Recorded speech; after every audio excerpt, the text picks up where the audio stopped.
પાલનપુરના કોટ રોડથી bus stand વિસ્તારમાં footpath પર ગેરકાયદે દબાણો, રાહદારીઓ પરેશાન, તંત્રની ઘોર બેદરકારી.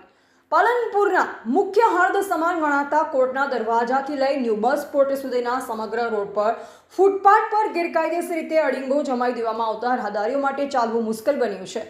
સ્થાનિક વહીવટીતંત્રની આંખ આડા કાન કરવાની નીતિના કારણે આ સમગ્ર વિસ્તારમાં ટ્રાફિક જામની ગંભીર સમસ્યા સર્જાઈ રહી છે. વિગતવાર અહેવાલ મુજબ કોટ રોડ અને બસ સ્ટેન્ડની આસપાસના ફૂટપાથ પર મોટા પાયે કેરી, નાળિયેર અને અન્ય ફળોની લારીઓ તેમજ મોટા બોક્સ ગોઠવી લાઈવ બજાર ઊભું કરી દેવામાં આવ્યું છે. ફૂટપાથ સંપૂર્ણપણે દબાણકારોના કબજામાં આવી જતા સામાન્ય નાગરિકોને, મુસાફરોને જીવના જોખમે મુખ્ય માર્ગ પર ચાલવાની ફરજ પડી રહી છે. વ્યસ્ત એવા માર્ગ પર એક તરફ એસટી બસો, ઓટો રિક્ષા અને વાહનોની ભારે અવરજવર રહે છે, જ્યારે બીજી તરફ ફૂટપાથ પરના દબાણો અને ખરીદદારોના કારણે કાયમી ધોરણે ટ્રાફિક જામની સ્થિતિ સર્જાઈ છે.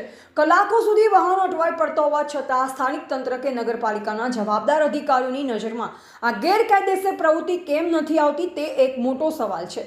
પબ્લિક સ્પેસનો આ પ્રકારે નફટાઈથી વ્યાવસાયિક ઉપયોગ થઈ રહ્યો હોવા છતાં તંત્ર મૂક પ્રેક્ષક બની તમાશો જોઈ રહ્યું હોય તેમ લાગી રહ્યું છે. સ્થાનિક જનતાએ આ મામલે સત્વરે કડક ઝુંબેશ હાથ ધરી દબાણો દૂર કરવામાં આવે તેવી ઉગ્ર માંગ કરી રહ્યા છે. અહેવાલ જગતસિંહ દરબાર, પાલનપુર, બનાસકાંઠા, GB ગુજરાત ન્યૂઝ.